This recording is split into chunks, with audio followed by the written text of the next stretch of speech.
WhatsApp everyone, welcome back to the channel. तो guys हम लोग आ गए हैं आज डे 19 पे और आज हम लोग ऑलमोस्ट मैक्रो इकोनॉमिक्स को कंप्लीट कर देंगे। गवर्नमेंट बजट का हमारा छोटा सा पार्ट बचा है, पहले इसको कंप्लीट करते हैं और इसके बाद हम लोग करते हैं फॉरेन एक्सचेंज रेट और बीओपी। तो it is going to be very very interesting और बहुत ही शानदार तरीके से हम लोग ये दोनों ही चैप्टर्स करने वाले हैं। तो जाओ जाके अटेंडेंस लगा दो और बहुत अच्छे तरीके से पढ़ाई करेंगे और टॉपिक्स को कंप्लीट करेंगे। चलिए जल्दी से लेट्स बिगिन।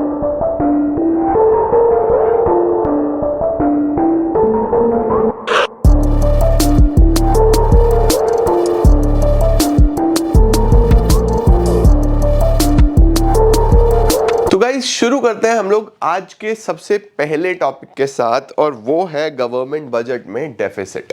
अब सर हमने तीन तरीके के बजट्स पढ़े, मैंने आपको बताया था कि बजट बैलेंस भी हो सकता है जब रिसिप्ट्स और एक्सपेंडिचर्स बराबर हो जाएं, सरप्लस भी हो सकता है अगर रिसिप्ट्स ज्यादा हो एक्सपेंडिचर्स कम हो। डेफिसिट कब होता है? अगर एक्सपेंडिचर सरकार खर्चा ज्यादा कर रही है और इतने कमाई नहीं कर पा रही तो उसको बोलते हैं डेफिसिट, राइट। अब देखो क्या लिखा हुआ है, budgetary deficit is defined as the excess of total estimated expenditure over total estimated revenue। यानी एक्सपेंडिचर ज्यादा है, रेवेन्यू कम है। When the government spends more than it collects, then it incurs a budgetary deficit। जब सरकार खर्चा करती है जितना वो कमा रही है उससे ज्यादा, तो इसको हम बोलते हैं budgetary deficit. Concerning the budget of Indian government, the budgetary deficit can B of three types. हमारे पास जो डेफिसिट है वो तीन तरीके का हो सकता है बच्चों, revenue deficit, fiscal deficit, primary deficit. सबसे पहले तो ये समझ लो कि डेफिसिट को भी तीन पार्ट्स में डिवाइड करा गया है, रेवेन्यू, फिस्कल और प्राइमरी, ठीक है। सबसे पहला आता है बेटा जी, नाम में ही है रेवेन्यू डेफिसिट। तो सर रेवेन्यू डेफिसिट का क्या मतलब होगा? जिसके अंदर हम लोग सिर्फ बजट का रेवेन्यू वाला कंपोनेंट कंसीडर करेंगे। रेवेन्यू वाला क्या मतलब हुआ कि सर रेवेन्यू एक्सपेंडिचर जो है वो ज्यादा है किससे? रेवेन्यू रिसिप्ट से। यानी सिर्फ और सिर्फ रेवेन्यू वाला कंपोनेंट अगर देखूं तो जो डेफिसिट आएगा उसको क्या बोलेंगे हम लोग? Revenue deficit. ओके, देखो लिखा हुआ है revenue deficit refers to the excess of revenue expenditure over revenue receipts during a given fiscal year.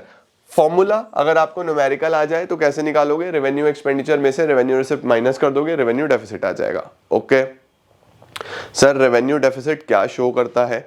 देखो गवर्नमेंट का जो मेन सोर्स ऑफ इनकम होता है वो रेवेन्यू इनकम से ही आता है ना, मतलब रेवेन्यू रिसिप्ट से ही आता है, ठीक है। और जो गवर्नमेंट के मेन खर्चे होते हैं वो भी रेवेन्यू एक्सपेंडिचर वाले ही होते हैं, ठीक है।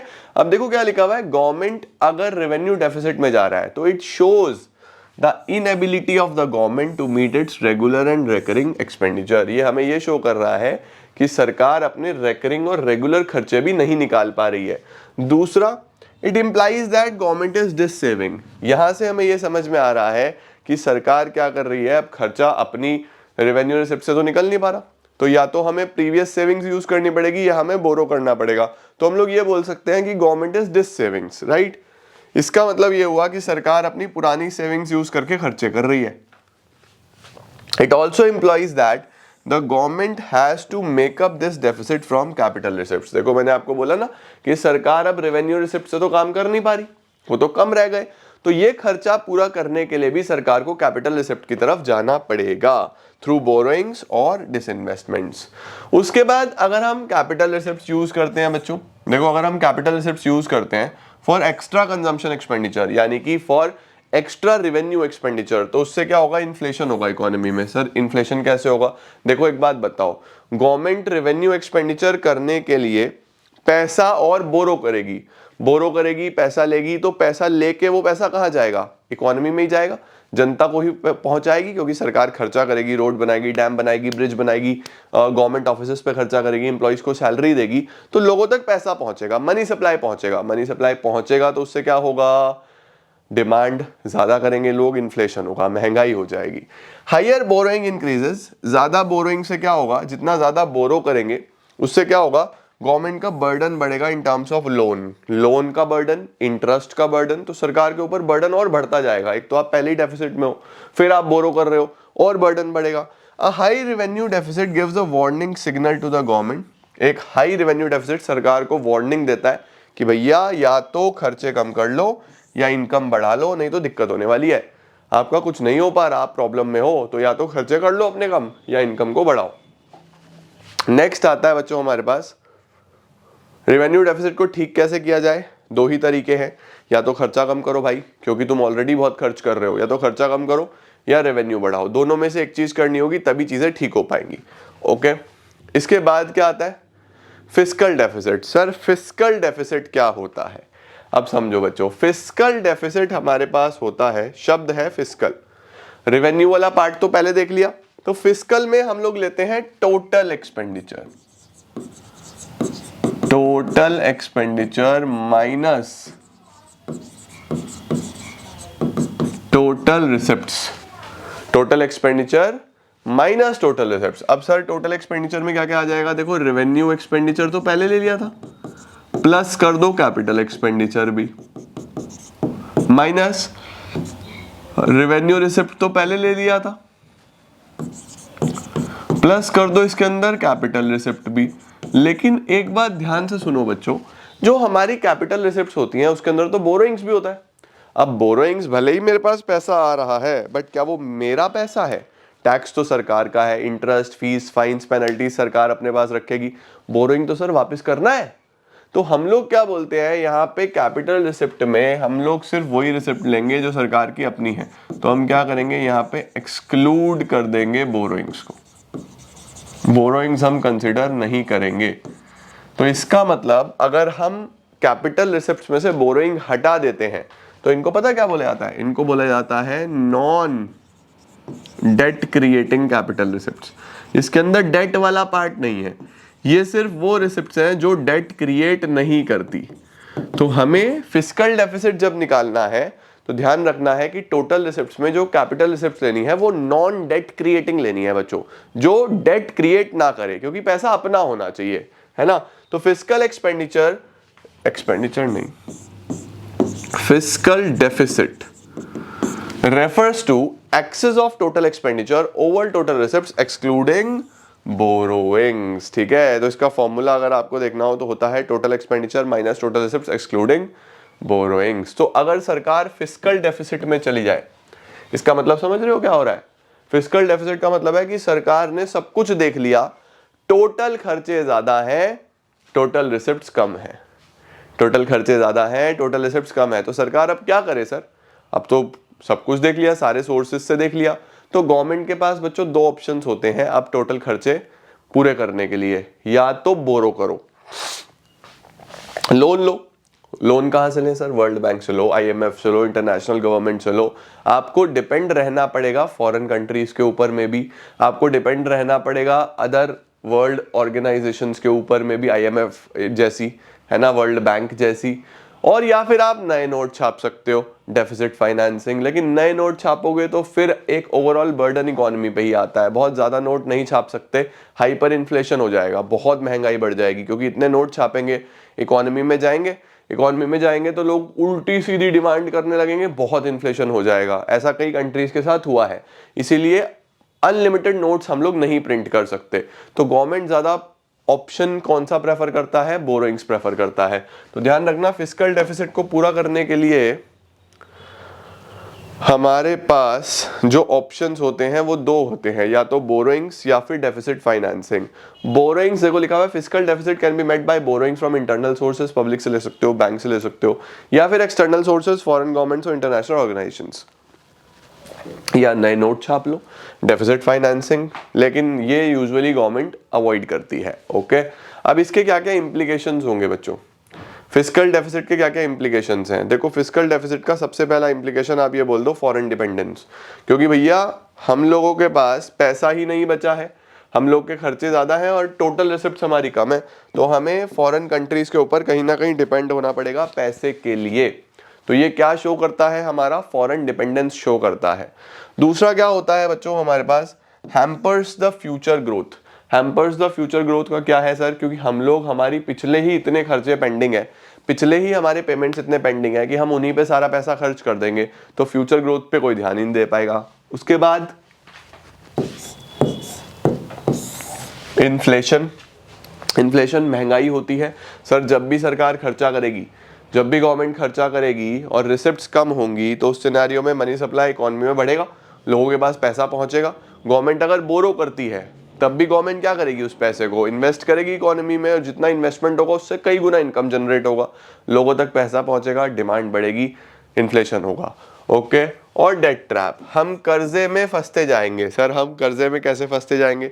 देखो बच्चों, आपका एक ही ऑप्शन है फिस्कल डेफिसिट के लिए, वो क्या है? जितना फिस्कल डेफिसिट उतना आपको बोरो करना पड़ेगा। बोरो करोगे, अब बोरोइंग्स में सिर्फ प्रिंसिपल तो वापस नहीं करना, आपको वापस करना है इंटरेस्ट भी, है ना। इंटरेस्ट आपका रिवेन्यू एक्सपेंडिचर में चला गया, फिर से रिवेन्यू एक्सपेंडिचर बढ़ता चला जाएगा, रिवेन्यू एक्सपेंडिचर बढ़ेगा तो रिवेन्यू डेफिसिट, रिवेन्यू डेफिसिट से फिर फिस्कल डेफिसिट, फिर बोरो करो, तो हम तो बस यही सर्कल रिपीट होता रहेगा। हम लोग तो बस बोरो ही करते रह जाएंगे, तो हम लोग फंस जाएंगे किस ट्रैप में? डेट ट्रैप में। तो इसका एक बहुत बड़ा इंप्लीकेशन होता है डेट ट्रैप। वहां पे आता है inflation, foreign dependence and hampers the future growth. ठीक हो गया बच्चों। नेक्स्ट आता है हमारे पास कि किस किस तरीके से आप फिस्कल डेफिसिट निकाल सकते हो। आप स्क्रीनशॉट ले लो, ये बस फॉर्मूलाज हैं। Total expenditure minus total receipts, right. Total expenditure को रेवेन्यू प्लस कैपिटल एक्सपेंडिचर भी बोल सकते हैं, टोटल रिसिप्ट्स को रेवेन्यू प्लस कैपिटल रिसिप्ट्स भी बोल सकते हैं। एक फॉर्मूला ये हो गया। तो सिर्फ फॉर्मूलाज हैं, इनका स्क्रीनशॉट लेके छोड़ दो। ओके। लास्ट आता है बच्चों primary deficit. Sir what is primary deficit? देखो मैं तुम्हें लिख के दिखा देता हूं इसमें प्राइमरी डेफिसिट होता क्या है। देखो प्राइमरी डेफिसिट का फॉर्मूला होता है बच्चों हमारे पास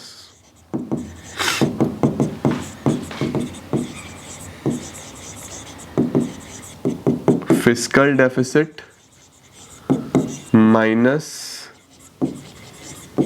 interest payments. Fiscal deficit minus interest payment. तो सर क्या है ये fiscal deficit minus interest payment? थोड़ा सा क्लैरिटी के साथ समझा दो। देखो समझो बच्चों, फिस्कल डेफिसिट क्या है? जितना आपने बोरो करा है ना। अब सपोज आपने 10,000 रुपए बोरो करे,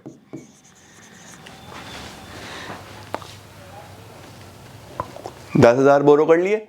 अब आप ये मान लो कि आपने जो प्रीवियस बोरोइंग्स पे इंटरेस्ट देना है वो देना है 8,000 रुपए। ये इंटरेस्ट किस पे होता है? प्रीवियस बोरोइंग्स पे होता है।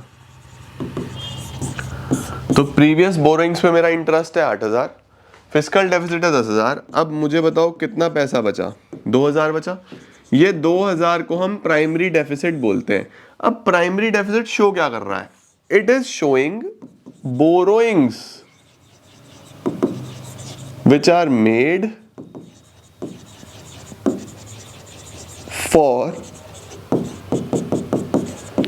expenses other than interest। तो बेसिकली फिस्कल डेफिसिट में से अगर आप इंटरेस्ट हटा देते हो तो आपको समझ में आता है कि इतना पैसा बोरो करा गया है और खर्चों के लिए जो इंटरेस्ट से अलग है ना। भाई 10,000 में से 8,000 तो इंटरेस्ट के लिए हो गया, तो बाकी 2,000 बचा हुआ किसके लिए होगा? अदर पर्पस के लिए होगा। तो प्राइमरी डेफिसिट मेनली आपको यह दिखाता है कि कितना पैसा आपने बोरो करा है to pay other expenses than interest, right. अगर सर ये जीरो आ जाए, फिर अगर ये जीरो आ जाए, फॉर एग्जांपल ये 10,000 है और ये भी 10,000 है, तो कितना आ रहा है आपका प्राइमरी डेफिसिट? जीरो आ रहा है। तो अगर प्राइमरी डेफिसिट जीरो आ रहा है, इसका मतलब क्या है? इसका मतलब ये है कि इंटरेस्ट से अलग कोई खर्चा था ही नहीं। आपने जितना भी बोरो करा है वो सिर्फ और सिर्फ मेनली इंटरेस्ट के लिए बोरो करा है। तो अगर प्राइमरी डेफिसिट जीरो है तो ये समझ जाना कि गवर्नमेंट को किसने फोर्स करा बोरो करने के लिए? इंटरेस्ट ने। Interest commitments have forced the government to borrow. Okay, इसका स्क्रीनशॉट लेना है तो ले लो। देखो, नहीं भैया नहीं सेव करना। चलो, primary deficit refers to the difference between fiscal deficit of the current year and interest of the previous borrowings. ठीक है, फॉर्मूला हो गया। आगे लिखा हुआ है, देखो, number 1, it indicates how much of the government borrowings are going to meet expenses other than interest. Interest से अलग कितने खर्चे होने वाले हैं। The difference between fiscal deficit and primary deficit shows the number of interest payment. Fiscal और primary के बीच का डिफरेंस इंटरेस्ट होता है। अ लो और zero primary deficit, zero primary deficit या बहुत कम प्राइमरी डेफिसिट क्या दिखाता है? That interest commitments have forced the government to borrow. किसकी वजह से बोरो कर रहे हैं? इंटरेस्ट की वजह से बोरो कर रहे हैं। तो ये था बेटा जी हमारे पास पूरा का पूरा government budget. I am very much hopeful कि आप लोगों को गवर्नमेंट बजट बहुत ही अच्छे तरीके से समझ में आ गया होगा। अब हमारे पास बचते हैं दो छोटे छोटे चैप्टर्स, जो कि है foreign exchange rate and balance of payments, right. आप वीडियो को यहीं रोक के पहले शुरू कर लो अपना रिवीजन करना गवर्नमेंट बजट का। एक बार पूरा गवर्नमेंट बजट पढ़ो, रिवाइज करो, कंप्लीट कर लो। इसके बाद हम लोग अब चलते हैं आगे, जिसमें हम पढ़ने वाले हैं किसके बारे में। हम लोग पढ़ते हैं अब फॉरेन एक्सचेंज रेट के बारे में। बहुत ही इंटरेस्टिंग, बहुत ही शानदार चैप्टर है, और उसको कंप्लीट करते हैं एंड देन हम आगे चलेंगे, राइट। इतना आप करो, वीडियो पॉज करो, पहले करो, फिर आगे आ जाना। अब शुरू करते हैं बेटा जी हम लोग एक बहुत ही छोटा सा और बहुत ही सिंपल चैप्टर। अगले जो दो चैप्टर्स हैं बेटा आपके पास, जो कि है फॉरेन एक्सचेंज रेट और बैलेंस ऑफ पेमेंट्स, ये दोनों ही बहुत ही बोनस चैप्टर्स हैं। दोनों ही 6 मार्क के हैं, दोनों मिला के 6 नंबर के हैं, तो आपके लिए काफ़ी ईजी है। और आप लोग ये तीनों चीज़ें तैयार करते हो ना, गवर्नमेंट बजट आपका अभी खत्म हुआ, फॉरेन एक्सचेंज रेट आपका अब खत्म हो जाएगा, इसके बाद मैं आप लोग को बीओपी कराऊंगा। तो आप लोग जब इसको कंप्लीट करते हो ना, तो अपने आप आपके लिए चीज़ें बहुत सिंपल हो जाती हैं। और 12 नंबर का ये पूरा का पूरा टॉपिक है, तीनों चैप्टर्स, तो इनको अच्छे से करो, 12 नंबर बड़े आसानी से मिलते हैं, ठीक है। अब देखो यार, फॉरेन एक्सचेंज रेट क्या होता है, इसको समझने से पहले आपको दो चीज़ें समझनी होगी कि फॉरेन एक्सचेंज क्या है, फॉरेन एक्सचेंज रेट क्या है, okay.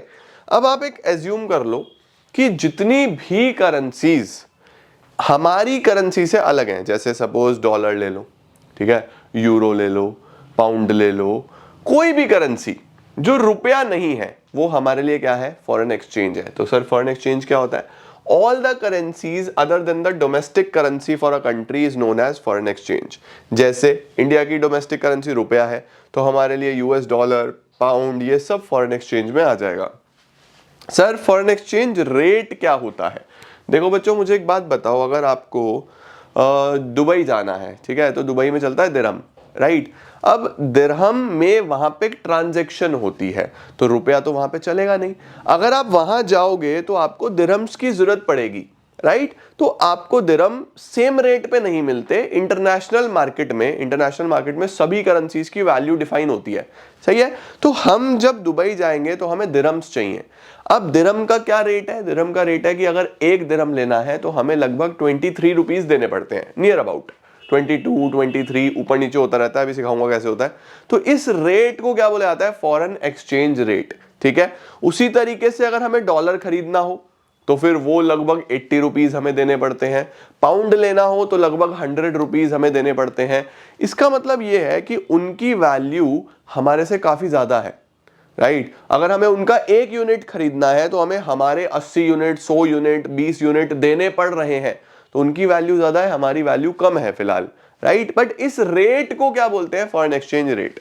The foreign exchange rate refers to the rate at which one currency is exchanged for other. It represents the price of one currency in terms of another currency. For example, $1 can be exchanged for ₹78. The value of 1 rupee will be $0.128. ठीक है, सही है। इस तरीके से foreign exchange rate define हो जाता है। अब एक छोटा सा टॉपिक आता है, सर करेंसी डेप्रीसिएशन क्या होता है, करेंसी एप्रीसिएशन क्या होता है। इसको समझने के लिए हम नोट पे चलते हैं, थोड़ा सा बढ़िया तरीके से आपको मैं समझा दूंगा। देखो, हम लोग मान लेते हैं, वही डॉलर्स के रिस्पेक्ट में मान लेते हैं कि मुझे अगर $1 लेना है तो मुझे 80 रुपए देने पड़ते हैं, राइट। इसका मतलब उनका एक यूनिट के हमारे 80 यूनिट्स जाएंगे, राइट। अब होता क्या है, फॉर एग्जाम्पल ये रेट ऊपर नीचे होता रहता है बच्चों, ऊपर नीचे होता रहेगा। अब सपोज ऐसा हुआ कि $1 के हमें देने हैं 70 रुपीज। $1 के हमें कितने देने हैं? 70 रुपीज। तो यहां से आपको क्या समझ में आ रहा है? देखो, पहले $1 70 में नहीं आता था। वो क्या बोलते थे, भैया डॉलर लेना है तो 80 लेके आओ, 70 में तो नहीं आएगा। इसका मतलब 70 की वैल्यू तब इतनी नहीं थी, 70 को वो वैल्यूएबल नहीं मानते थे। वो बोलते थे हमारा अगर डॉलर लेना है तो 70 में तो नहीं आएगा, 70 की वैल्यू नहीं है, 80 लेके आओ।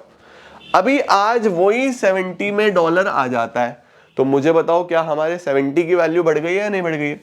यानी हमें $1 खरीदने के लिए अब कम पैसा देना पड़ रहा है। कम पैसा क्यों देना पड़ रहा है? क्योंकि हमारी इज्जत बढ़ गई है ना। जब भी आपकी इज्जत बढ़ेगी आपको पैसा कम देना है।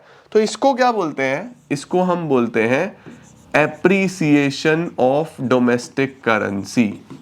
इसको क्या बोलते हैं बच्चों?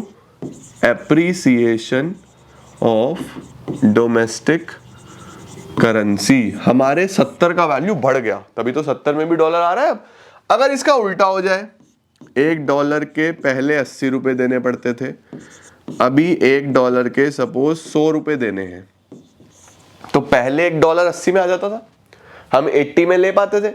हम गए लेने के लिए कि भैया 80 पकड़ो, डॉलर दो। उन्होंने कहा ना, अब 80 में नहीं देंगे।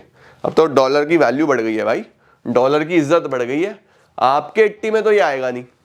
अगर अब चाहिए डॉलर तो 100 लेके आओ। मैंने कहा यार 100 लेके आओ, ये क्या बात बनी? उन्होंने कहा हाँ, अब बात यही है, अगर डॉलर चाहिए तो 100 लेके आओ, 80 में तो नहीं चलेगा। तो अब क्या होता है बच्चों, यहाँ पे इस पे हम बोलते हैं कि हमारे 80 की वैल्यू कम हो गई है, तो इसको बोला जाता है डेप्रीसिएशन ऑफ डोमेस्टिक करेंसी। इसका मतलब हमारा डोमेस्टिक करेंसी क्या हो गया है? डेप्रीशिएट हो गया है। पहले जो चीज 80 में आ जाती थी, अब वही चीज 80 में आ ही नहीं रही है, 80 की वैल्यू ही नहीं रही है, तो हम लोग क्या बोलते हैं? हम लोग क्या हो गए हैं? डेप्रीशिएट हो गए हैं। सर डेप्रीसिएशन से हमारे ऊपर क्या फर्क पड़ता है? डेप्रीसिएशन से हमारे ऊपर ये फर्क पड़ता है बच्चों कि सामने वाले को हमारा सामान सस्ता लगता है। सर सामने वाले को हमारा सामान सस्ता क्यों लगता है? देखो पहले उसको $1 में 80 रुपए का सामान मिलता था, अब उसको उसी $1 में 100 रुपए का सामान मिलेगा। उसको तो $1 देना है ना, पहले सामान 80 का मिलता था, अब 100 का मिलेगा, तो उसको तो उसी वैल्यू में ज्यादा सामान मिल रहा है, तो वो डिमांड ज्यादा करता है। डिमांड ज्यादा करता है तो इससे हमारे एक्सपोर्ट्स बढ़ते हैं, इससे हमारे एक्सपोर्ट्स बढ़ जाते हैं। वहीं सर एप्रिसिएशन से हमें क्या फायदा होता है? एप्रिसिएशन से हमें फायदा होता है कि भैया हमें सामने वाले का सामान सस्ता लगता है। देखो पहले जो चीज 80 में आती थी, अभी वही चीज 70 में आ जाती है। पहले जो 80 की चीज थी, अभी वही 70 की हो गई है, तो हमें लगता है यार सामने वाले का सामान सस्ता हो गया, ज्यादा ले लो, तो इससे हमारे क्या बढ़ते हैं? इंपोर्ट्स बढ़ते हैं। तो ध्यान रखना बेटा जी, जब भी हमारी करेंसी डेप्रीशिएट होगी, डेप्रीशिएट का मतलब होता है कि हमारी वैल्यू कम हो गई है, सामने वाले की वैल्यू बढ़ गई है ना, तो उसको हमारा सामान सस्ता लगता है, उसको हमारा सामान सस्ता लगता है तो वो ज्यादा मांगता है, तो एक्सपोर्ट बढ़े। ओके, वहीं पे आप ये मान लो कि अगर हम एप्रिशिएट हो जाते हैं, एप्रिशिएट होने का मतलब है कि अब हमें सामने वाले का सामान सस्ता लगता है तो हम ज्यादा खरीदेंगे, तो उसको हम बोलते हैं इंपोर्ट। ओके ठीक है जी, परफेक्ट है। तो ये होता है हमारे पास डेप्रीसिएशन और एप्रिसिएशन ऑफ डोमेस्टिक करेंसी। देखो करेंसी डेप्रिसिएशन का क्या मतलब है? It refers to the decrease in the value of domestic currency. अगर हमारी करेंसी की वैल्यू कम हो रही है उसको डेप्रिसिएशन बोलते हैं, increase in the value, value बढ़ रही है तो उसको एप्रिसिएशन बोलते हैं। इफेक्ट्स क्या होंगे इंपोर्ट एक्सपोर्ट पे? अगर हम डेप्रीशिएट हो गए हैं तो सामने वाले को हमारा सामान सस्ता पड़ रहा है, तो उसको हम क्या बोलते हैं? It leads to increase in exports, exports बढ़ जाते हैं। और अगर हम एप्रिशिएट हो गए हैं तो हमें सामने वाले का सामान सस्ता लगता है तो हम इंपोर्ट कर देते हैं। फिर हम एग्जाम्पल लिख देंगे, एग्जाम्पल आपको मैंने पीछे दिखाई दिया। नेक्स्ट आता है बच्चों, कितने तरीके के फॉरेन एक्सचेंज रेट्स हो सकते हैं? तो रेट्स बाबू 3 तरीके के होते हैं। जो हमारे फॉरेन एक्सचेंज रेट है, फॉरेन एक्सचेंज रेट्स जो है हमारे पास, वो 3 तरीके के होते हैं। सबसे पहला होता है फिक्स्ड एक्सचेंज रेट,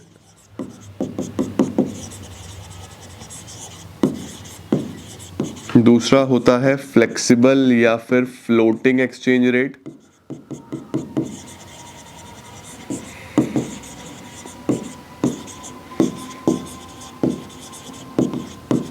फ्लेक्सिबल या फिर फ्लोटिंग एक्सचेंज रेट, तीसरा होता है मैनेज्ड फ्लोटिंग एक्सचेंज रेट।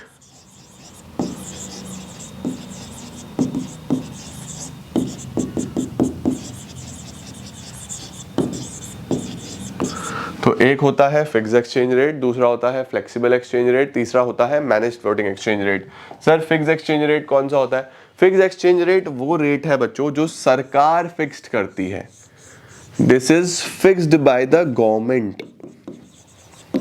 इसको सरकार फिक्स कर लेती है और फिर वो फिक्स्ड ही रहता है, बार बार चेंज नहीं होता। सबसे ज्यादा स्टेबल यही होता है तीनों में, ठीक है, सबसे ज्यादा स्टेबल यही होता है, बार बार ऊपर नीचे नहीं होता। सर हमारे देश में तो बार बार ऊपर नीचे होता है, हाँ जी, इसीलिए हम लोग फिक्स तो फॉलो नहीं करते, राइट। तो ध्यान रखेंगे इसको गवर्नमेंट फिक्स कर देती है। अब सर गवर्नमेंट फिक्स कैसे करती है? देखो गवर्नमेंट बच्चों दो तरीके से फिक्स कर सकती है, या तो कोई एक्सटर्नल स्टैंडर्ड होगा, एक्सटर्नल स्टैंडर्ड कोई गोल्ड हो सकता है, सिल्वर हो सकता है, प्रीशियस मेटल हो सकता है कोई भी, है ना, एक ऐसा कोई मेटल चाहिए जो वर्ल्ड वाइड रिकॉग्नाइजेबल हो। अब वर्ल्ड वाइड गोल्ड सबसे ज्यादा रिकॉग्नाइजेबल है, इसीलिए हम लोग गोल्ड की टर्म्स में फिक्स करते हैं।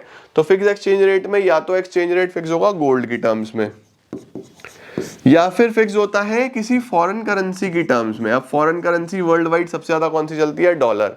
तो या तो एक्सचेंज रेट सरकार फिक्स करेगी गोल्ड की टर्म्स में या फिर करेगी डॉलर की टर्म्स में, ऐसे एक्सचेंज रेट फिक्स्ड होता है। ओके सर कैसे होगा? देखो सपोज आप ये मान लो कि मुझे पाउंड से रुपए का रेट देखना है। ओके तो मैं मानूंगा कि भैया 10 ग्राम गोल्ड या 1 ग्राम गोल्ड, ऐसा ले लो, 1 ग्राम गोल्ड इंडिया में कितने का आ रहा है? वैसे ही समझाने के लिए मैं एग्जांपल ले रहा हूं। Let suppose 1 gram gold India में 10 रुपए का है सपोज। ओके 1 ग्राम गोल्ड कितने का हो गया? 10 रुपए का। वही 1 ग्राम गोल्ड पाउंड में कितने का है? तो हमने बोला भैया 5 पाउंड का है। कितने का है? 5 पाउंड का है। तो देखो यहां पे बराबर हो गया, वही गोल्ड की टर्म्स में 1 ग्राम गोल्ड 1 ग्राम गोल्ड। हमें देने पड़ रहे हैं 10 रुपए, उनको देने पड़ रहे हैं 5 पाउंड। तो हम लोग बोलेंगे 5 पाउंड किसके बराबर है? 10 रुपए के। किसके बराबर है? 10 रुपए के। तो हो जाएगा कि 1 पाउंड की वैल्यू आ गई 2 रुपए। यानी अगर उनको 1 रुपया लेना है तो आधा पाउंड देना है, हमें 1 रुपया देना है, 1 पाउंड लेना है तो 2 रुपए देने पड़ेंगे। राइट 1 पाउंड खरीदने के लिए हमें कितने देने पड़ेंगे? 2 रुपए। तो देखो गोल्ड की मदद से हमने रेट फिक्स कर लिया है ना। बस यहां देखा 1 ग्राम गोल्ड हमारे यहाँ कितने का, 1 ग्राम गोल्ड उनके यहाँ कितने का, दोनों बराबर आ गए। सही है। ऐसे ही हम डॉलर की टर्म्स में भी फिक्स कर सकते हैं। सर कैसे? भाई अगर हमें $1 लेने हैं तो कितने देने हैं? लेट सपोज 50 रुपए देने हैं। सपोज हमें $1 लेने के लिए कितना पैसा देना है? 50 रुपए। उनको $1 लेने के लिए कितना देना है? उनको देना है let suppose 1 pound.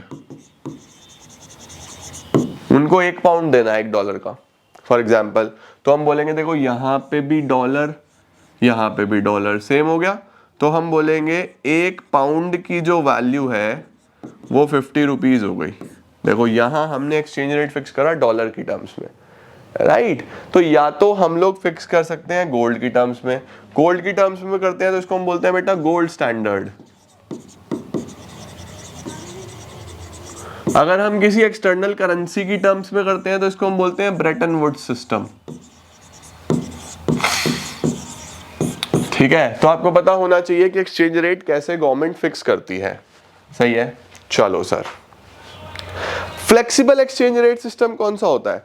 Flexible exchange rate system, यहां पे जो एक्सचेंज रेट सिस्टम होता है बच्चों, exchange rate is fixed bye market forces. Sir market forces किसको बोलते हैं? मार्केट फोर्सेस हम लोग बोलते हैं बेटा डिमांड और सप्लाई को। यहाँ पे गवर्नमेंट का कोई भी इंटरवेंशन नहीं होता, इसीलिए इसको हम लोग फ्लोटिंग एक्सचेंज रेट भी बोलते हैं कि वो फ्लोट करता रहता है, ऊपर नीचे ऊपर नीचे ऊपर नीचे होता रहता है। यहाँ पे एक्सचेंज रेट चलता है किससे? डिमांड सप्लाई से।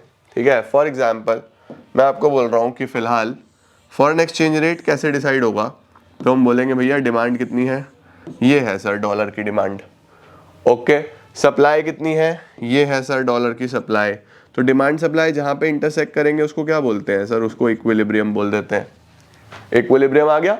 डिमांड सप्लाई ने जहां पे इंटरसेक्ट करा this is known as equilibrium. इसके सामने जो रेट होगा बच्चों, लेट सपोज 80 रुपीज, ये फॉरेन एक्सचेंज रेट आ गया कि $1 के आपको कितने देने पड़ेंगे? 80 रुपीज देने पड़ेंगे। सपोज ये 20 था, ये 40 था, ये 60 था, ये 80 था। डिमांड सप्लाई से हो गया है ना। अब आप सोचो कि अगर ज्यादातर लोग इंपोर्ट कर रहे हैं तो उनको डॉलर चाहिए होगा, लोग घूमने के लिए बाहर जा रहे हैं यूएस, उनको डॉलर चाहिए होगा, लोग इंटरनेशनल इन्वेस्टमेंट्स कर रहे हैं तो उनको डॉलर चाहिए होगा। तो डिमांड बढ़ेगी। तो डिमांड बढ़ने से क्या होगा? देखो अगर डिमांड बढ़ जाती है तो डिमांड कर्व राइट में जाएगा। डिमांड बढ़ जाती है तो डिमांड कर्व कहां जाएगा? राइट में जाएगा। डिमांड कर्व राइट में गया तो ये आ गया आपके पास नया इक्विलिब्रियम E1। ये आपके पास क्या आ गया? नया इक्विलिब्रियम आ गया E1। तो अब देखो रेट क्या हो गया?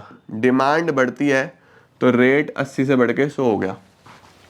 हो गया नहीं हो गया? तो देखो डिमांड से कितना फर्क पड़ा, डिमांड बढ़ी, किसी भी चीज की डिमांड बढ़ती है तो महंगा हो जाएगा ना। इसीलिए बोलते हैं कि इंडिया का सामान खरीदो, बाहर का मत खरीदो। बाहर का खरीदोगे, चाइना का खरीदोगे तो उससे क्या होगा, वो लोग मजबूत होते चले जाएंगे, हम कमजोर, क्योंकि हमारा पैसा बाहर जाएगा, है ना। वहीं अगर हम उनका डिमांड कम कर दें, हम उनका सामान ले ही ना, हम डिमांड ही कम कर दें, तो क्या होगा, डिमांड लेफ्ट में आ जाएगा, इधर आ जाएगा, ये आ गया। अब देखो इससे क्या रेट पे फर्क पड़ेगा, सर अब तो रेट कम हो गया, 60 पे चला गया। हाँ जी, तो जब भी बच्चों डिमांड सप्लाई ऊपर नीचे होते हैं ना, इससे मार्केट फोर्सेस से रेट ऊपर नीचे होता रहता है, समझ रहे हो। रेट ऊपर नीचे होगा, इसको बोलते हैं फ्लेक्सिबल एक्सचेंज रेट सिस्टम। ये किसी के हाथ में नहीं है, ये स्टेबल भी नहीं है, कभी ऊपर कभी नीचे, कभी ऊपर कभी नीचे, डिमांड सप्लाई से चलता रहता है। ओके, नेक्स्ट होता है बच्चों हमारे पास मैनेज्ड फ्लोटिंग एक्सचेंज रेट। अब देखो क्या है, नाम में ही है मैनेज्ड फ्लोटिंग, फ्लोटिंग को मैनेज कर लेना। सर फ्लोटिंग को मैनेज कैसे करेंगे हम लोग? तो फ्लोटिंग को मैनेज करने के लिए हमें क्या करना पड़ेगा, यहां पे क्या होता है, exchange rate is determined by market forces.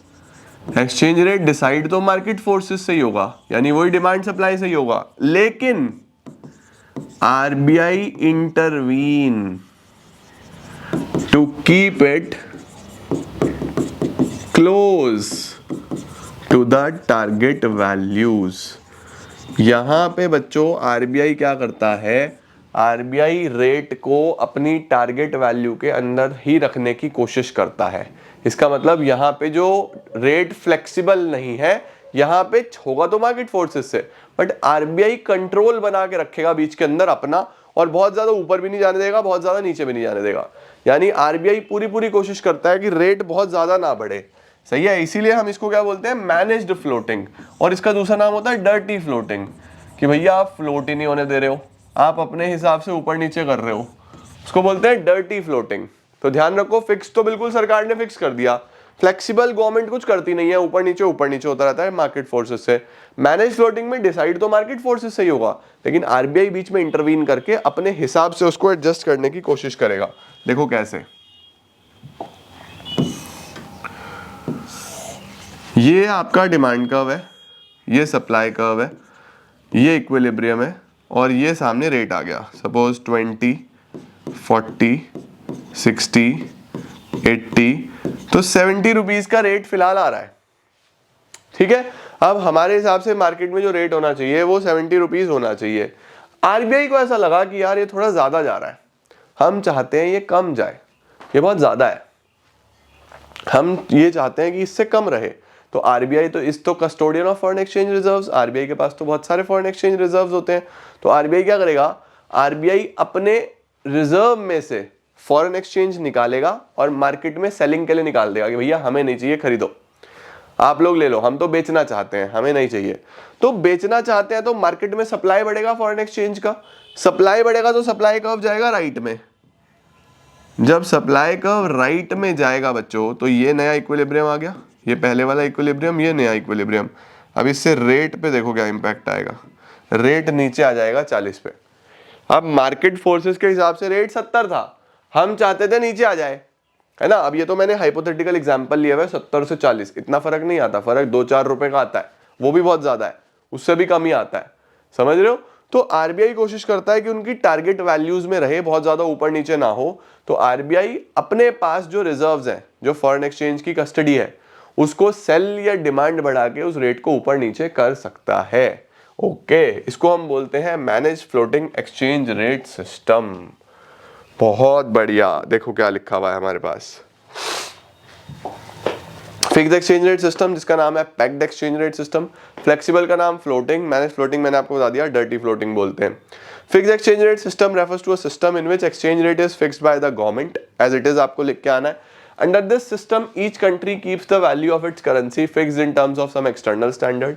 External standard बेटा कोई और करेंसी भी हो सकती है, गोल्ड भी हो सकता है, कोई और करेंसी है डॉलर वॉलर तो उसको पेगिंग बोलते हैं, गोल्ड है तो उसको हम पैरिटी वैल्यू बोलते हैं, ठीक है। उसके बाद आता है बच्चों flexible exchange rate system. Sir flexible exchange rate system में क्या होगा, आप जल्दी से बता दो। तो देखो फ्लेक्सिबल एक्सचेंज रेट सिस्टम को हम फ्लोटिंग एक्सचेंज रेट बोलते हैं। फ्लोटिंग का मतलब ऊपर नीचे फ्लोट भी कर सकता है ना। A flexible exchange rate system refers to a system in which the exchange rate is determined by forces of demand and supply. Demand supply से होगा। Exchange rate is determined by market through the interaction of thousands of banks, firms, other institutions। तो बहुत सारे लोगों का interaction होता है, demand supply देखते हैं, फिर हम ये रेट को डिसाइड करते हैं। उसके बाद बच्चों मैनेज फ्लोटिंग, इसका दूसरा नाम डर्टी फ्लोटिंग होता है।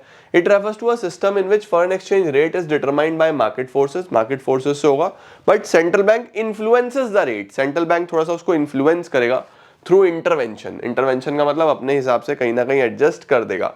इन this system the central bank intervene in the foreign exchange market. Market में इंटरवीन करता है to restrict the fluctuations within the certain limits. अभी मैंने आपको दिखाया ना कैसे अपनी लिमिट्स में रखने की कोशिश करता है। The aim is to keep the exchange rate close to the desired target values.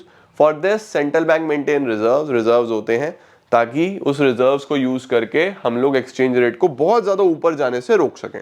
ठीक है जी। नेक्स्ट आता है sir fix exchange rate system के क्या मेरिट्स हैं, क्या डीमेरिट्स हैं। फिक्स एक्सचेंज रेट सिस्टम क्यों अपनाएं, तो देखो फिक्स एक्सचेंज रेट में हम बोल सकते हैं तो स्टेबिलिटी बनी रहेगी। अगर कोई government fix exchange rate system follow करता है तो उसके क्या क्या मेरिट्स आएंगे। तीन मेरिट्स और तीन डीमेरिट्स आप याद रख सकते हो। सबसे बड़ा मेरिट स्टेबल है, बार बार ऊपर नीचे नहीं होगा।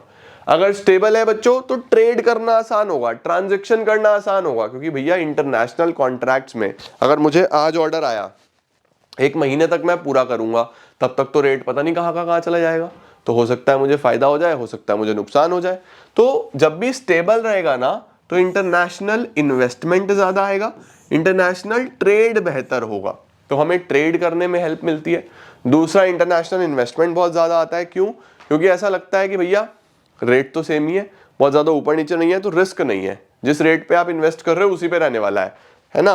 प्रिवेंट स्पेकुलेटिव एक्टिविटीज, बहुत ज्यादा स्पेकुलेशन इसमें नहीं होता। और जितनी भी पॉलिसीज आपको मैक्रो लेवल पे बनानी पड़ती हैं, इंटरनेशनल लेवल पे बनानी पड़ती हैं, वो आप बहुत आसानी से बना सकते हो। उनको कोऑर्डिनेट करना आसान है क्योंकि एक्सचेंज रेट सेम है।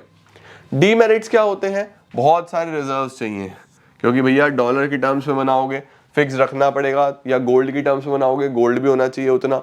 तो बहुत सारे फॉरेन रिजर्व्स की आपको जरूरत पड़ने वाली है।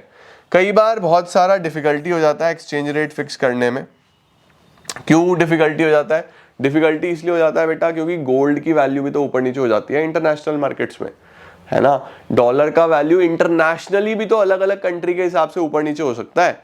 तो यहाँ पे थोड़ा सा प्रॉब्लम होता है, ठीक है, when the rates are not fixed. तो काफी ज्यादा प्रॉब्लम आती है, या इसको आप नहीं भी पढ़ोगे तो भी चलेगा, बस आप सीधा लिख सकते हो कि it is not an easy system. इतना आसान नहीं है, बहुत सारी डिफिकल्टी होती है इन fixing the exchange rate. Okay, इसके बाद नेक्स्ट आते हैं बच्चों फ्लेक्सिबल एक्सचेंज रेट के मेरिट डीमेरिट। फ्लेक्सिबल में क्या होगा? इक्विलिब्रियम पे रहेगा। इक्विलिब्रियम कैसे? जहां पे डिमांड और सप्लाई एक दूसरे को इंटरसेक्ट करती हैं, इक्विलिब्रियम होता है ना। तो इसमें हम बोलते हैं कि भैया यहाँ पे इक्विलिब्रियम मेंटेन करके रखता है ये। तो जो इक्विलिब्रियम होगा, जहां पे डिमांड सप्लाई होंगे वहां पे रेट होगा। तो किसी के हाथ में कुछ है ही नहीं, इक्विलिब्रियम मेंटेन रहेगा। इसके अंदर किसी भी तरीके के फॉरेन एक्सचेंज रिजर्व्स की जरूरत नहीं है, डिमांड सप्लाई से चल जाता है, हिसाब किताब हो जाता है। ऑप्टिमम यूटिलाइजेशन ऑफ रिसोर्सेज, यहाँ पे आप अपने रिसोर्सेज को फुली यूटिलाइज कर रहे हो, तभी डिमांड के बराबर सप्लाई करने की कोशिश करी जाती है और सप्लाई के बराबर डिमांड मैच करने की कोशिश करी जाती है। इसके डीमेरिट्स क्या है? ये स्टेबल नहीं होगा, इंस्टेबिलिटी होगी, स्पेकुलेशन होगा। स्पेकुलेशन का मतलब लोग सस्ते में खरीद के महंगे में बेचने की कोशिश करेंगे, स्पेकुलेटिव एक्टिविटीज होंगी। और इन्फ्लेशन हो सकता है। सर इन्फ्लेशन कैसे हो सकता है? देखो, डिमांड जब किसी भी चीज की बढ़ती है, बढ़ती जाती है, तो रेट तो बढ़ता चला जाता है ना।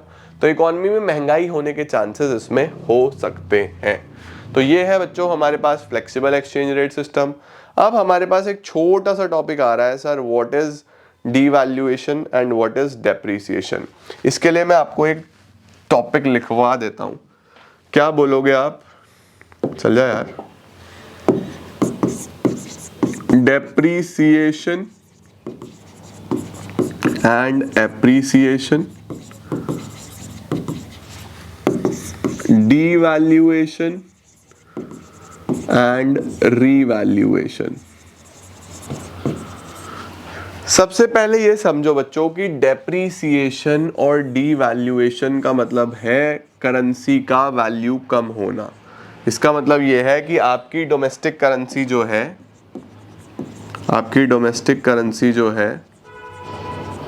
उसका वैल्यू कम हो रहा है। एप्रिसिएशन और रीवैल्यूएशन का क्या मतलब होता है? इसका मतलब है कि जो डोमेस्टिक करेंसी है उसका वैल्यू बढ़ रहा है, ठीक है।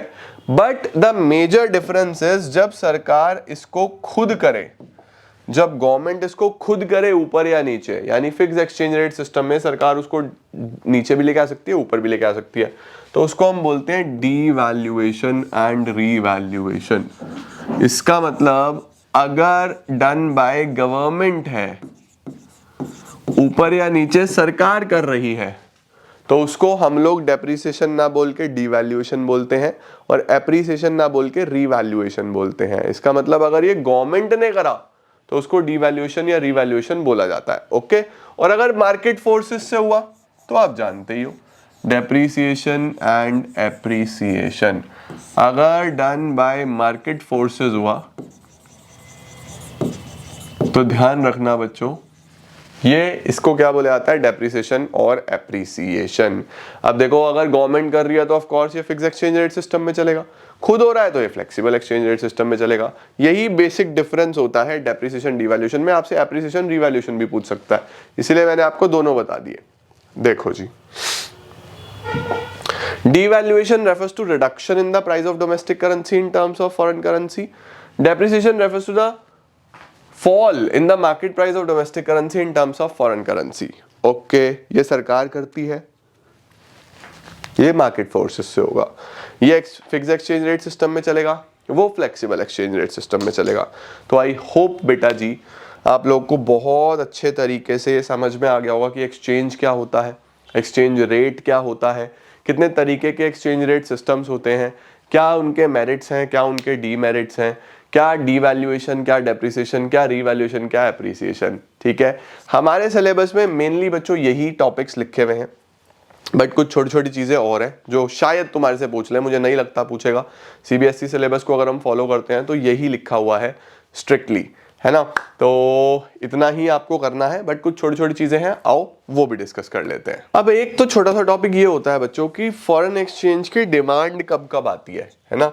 देखो, आप जब भी फॉरेन एक्सचेंज की डिमांड करोगे तो रेट महंगा होगा आपके लिए फॉरेन एक्सचेंज, या ये मान लो कि डॉलर महंगा होता चला जाएगा, ठीक है। तो देखो डिमांड कब होगी? नंबर 1, जब आप बहुत ज़्यादा इंपोर्ट करते हो। आप मुझे बताओ, अगर आप इंपोर्ट करोगे गुड्स और सर्विसेज को तो आपको पैसा बाहर डॉलर्स में देना पड़ेगा, डिमांड करोगे उसकी आप, तो उसकी रेट बढ़ता चला जाएगा। जिस भी चीज़ की डिमांड ज़्यादा होती है ना, जिस भी चीज़ की डिमांड ज़्यादा होती है उसका रेट बढ़ता जाता है। अब कुछ बच्चे बोलते हैं कि सर हमने तो ये पढ़ा था कि प्राइस में और डिमांड में इनवर्स रिलेशन होता है, कि प्राइस बढ़ता है तो डिमांड कम होती है। बिल्कुल होता है बच्चों, प्राइस बढ़ता है तो डिमांड कम होती है, लेकिन वो प्राइस से डिमांड पे था, है ना। यहां पे मैं क्या बोल रहा हूं, डिमांड से रेट पे। जैसे आप कोविड में देखो, oxygen cylinders, mask, sanitizers, ventilators, इन चीजों की डिमांड बहुत हाई थी। डिमांड हाई थी तो रेट भी हाई चला गया, है ना। तो प्राइस का रेट पे रिलेशन, या ऐसे बोलो प्राइस का डिमांड पे रिलेशन। हाँ, प्राइस का डिमांड पे कैसा रिलेशन होता है? इनवर्स। प्राइस ज्यादा होगा डिमांड कम होगी, प्राइस कम होगा डिमांड ज्यादा होगी। लेकिन डिमांड का रेट पे, डिमांड ज्यादा तो रेट भी ज्यादा, डिमांड कम तो रेट भी कम, है ना। तो ध्यान रखना, अभी फिलहाल मैं क्या बोल रहा हूं, फिलहाल मैं बोल रहा हूं कि डिमांड से रेट पे क्या इंपैक्ट आता है, राइट। तो अगर आप इंपोर्ट करते हो, ज्यादा से ज्यादा डिमांड करते हो तो रेट बढ़ेगा।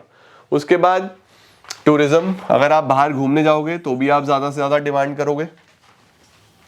यूनिलेटरल ट्रांसफर्स, अगर आपको बाहर पैसा भेजना है, सर बाहर कहाँ पैसा भेजना है, दूसरी कंट्रीज में आपके कोई रिलेटिव्स रहते हैं, अब जिन पेरेंट्स के बच्चे बाहर पढ़ने के लिए चले जाते हैं तो बाहर उनको पैसा भेजते हैं ना, राइट। उसके बाद purchase of assets in foreign country, अगर आपको बाहर कोई एसेट खरीदना है, कोई इन्वेस्टमेंट करना है, उसके लिए भी आपको फॉरेन एक्सचेंज चाहिए। कुछ लोग स्पेकुलेशन के लिए खरीदते हैं। स्पेकुलेशन का मतलब कि सस्ते में खरीदेंगे और महंगे में बेचेंगे। तो अगर स्पेकुलेशन के लिए भी कोई खरीद रहा है तो भी फॉरेन एक्सचेंज की डिमांड होती है। तो एक सवाल तो ये आता है कि भैया डिमांड कहाँ से होगी या कब कब होगी? अब हम आगे चलते हैं और ये पढ़ते हैं कि सर सप्लाई कब कब होगी या फॉरेन एक्सचेंज रेट कहां से आ सकता है। ये तो हो गया कब जाएगा, अब देखते हैं कब आएगा। अब देखो बच्चों, अगर सप्लाई की बात करें तो सबसे पहला आ रहा है एक्सपोर्ट, कि सर अगर हम एक्सपोर्ट करेंगे तो हमारे पास बाहर से सप्लाई आएगा, है ना। जितना ज्यादा एक्सपोर्ट करते हो उतना ज्यादा हमारे पास फॉरेन एक्सचेंज आता है। और गवर्नमेंट इसीलिए तो ज्यादा से ज्यादा एक्सपोर्ट प्रमोट करती है कि बाहर माल बेचो, बाहर माल बेचो, खरीदो नहीं बाहर से, बेचो। दूसरा फॉरेन इन्वेस्टमेंट, अगर हमारे पास बाहर से इन्वेस्टमेंट आता है तो हमारे पास फॉरेन एक्सचेंज आता है। यूनिलैटरल ट्रांसफर्स फ्रॉम अब्रॉड, अगर बाहर से ट्रांसफर्स आते हैं तो वो एक्सचेंज आता है। तीसरा चौथा स्पेकुलेशन। स्पेकुलेशन का क्या मतलब होता है, जैसे आप स्पेकुलेट करने के लिए बाय करते हो तो सामने वाला भी तो स्पेकुलेट करने के लिए बाय कर सकता है, तो वो लोग भी कर सकते हैं, तो स्पेकुलेशन भी इसी में आ जाता है। ओके, अब बेटा हमारे पास कई बार एक छोटा सा सवाल हो जाता और आ जाता है कि how is exchange rate fixed in the market. How is exchange rate fixed in the market. तो जब भी बच्चों आपसे ये पूछ ले कि मार्केट में एक्सचेंज रेट कैसे फिक्स्ड होता है, तो आप सिंपली बोलोगे exchange rate is fixed in the market through interactions of market forces, that is demand and supply. जहां पे भी डिमांड और सप्लाई के हिसाब से चीजें चलेंगी वहीं पे एक्सचेंज रेट डिफाइन होगा। ये इक्विलिब्रियम होगा, इसके सामने ही हमारे पास रेट होगा, यही हमारे पास फॉरेन एक्सचेंज रेट होता है। डिमांड कर्व का स्लोप कैसा है, डिमांड कर्व का स्लोप है डाउनवर्ड्स। सर डाउनवर्ड्स क्यों है, क्योंकि रेट में और डिमांड में इनवर्स रिलेशनशिप होता है, इनवर्स रिलेशनशिप होता है ना। और सप्लाई कर्व का स्लोप कैसा है, सप्लाई देखो ऊपर की तरफ जा रहा है, तो सप्लाई कर्व का स्लोप है अपवर्ड्स। अपवर्ड्स क्यों है, क्योंकि इसके अंदर डायरेक्ट रिलेशन होता है, इसीलिए तो सप्लाई का ऊपर जाता है ना। प्राइस बढ़ता है तो सप्लाई बढ़ता है, प्राइस कम होता है तो सप्लाई कम हो जाता है। ओके, तो आपको पता होना चाहिए कि एक्सचेंज रेट कैसे फिक्स्ड होता है, डिमांड कर्व का स्लोप कैसा है, सप्लाई कर्व का स्लोप कैसा है। एंड इसी के साथ ladies and gentleman, boys and girls, हमारा पूरा का पूरा कंप्लीट हो जाता है फॉरेन एक्सचेंज रेट। और एक चीज का ध्यान रखना, अटेंडेंस आपको जरूर लगानी है। और आज ही हम लोग बीओपी भी खत्म कर देंगे, यानी आज ही डे 19 में ही हम लोग बीओपी भी खत्म करेंगे। तो तुमने ये कंप्लीट करा ना, ये खत्म हो गया। अब जैसे ही ये खत्म होगा, जस्ट इसी वीडियो के बाद विद इन 5 मिनट्स आपको एक और वीडियो मिल जाएगा जिसमें मैं पूरा बीओपी आपको समझा रहा हूँगा। तो बने रहना, नोटिफिकेशन नहीं आएगा लेकिन वीडियो जरूर आएगा। इसे कंप्लीट किया, अब एक बार फटाफट से क्विकली रीडिंग लगाओ, विद इन 5 to 10 मिनट्स आपको मिलेगा बीओपी का वीडियो। उसको पूरा देखो, रिविजन करो, तैयार करो और मैक्रो आपका समाप्त। ऑलराइट, तो thank you so much guys for joining in. हमारा ऑलमोस्ट मैक्रो इकोनॉमिक्स खत्म हो गया है एंड एक छोटा सा चैप्टर बचा, 5 मिनट के बाद वो भी आपके पास आ रहा है एंड हमारा मैक्रो समाप्त हो जाएगा। Alright, thank you so much guys, I am gonna see you all super soon. Till then see ya, take care, bye bye.